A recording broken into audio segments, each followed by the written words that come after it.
आपल्या भारतात म्हणा, महाराष्ट्रात म्हणा, काही चांगलं काम झालं असेल तर आपण गोड बनवतो किंवा एखादं कुठलं शुभ काम असेल तर त्याला गोड हे हमखास असतं बरं का.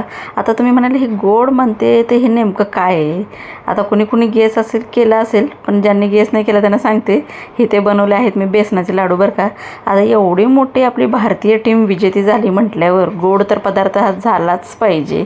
13 वर्षांची वाट इथे संपलेली आहे. 13 वर्ष वाट पाहत होतो की वर्ल्ड कप कधी जिंकणार. खूप छान दिवस होता.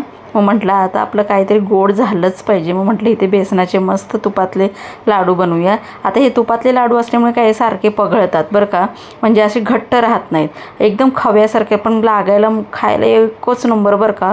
खव्यासारखे खव्याचे पेढे नसतात का, तसे असतात, एकदम नरम आणि खायला चविष्ट, एकदम तोंडात घालताच विरघळतात. ह्याची रेसिपी पाहिजे असेल तर कमेंटमध्ये नक्की सांगा बरं का. तुम्हीसुद्धा असं काहीतरी गोड करा आणि घरातल्यांना खाऊ घाला. चला सबस्क्राईब करा की.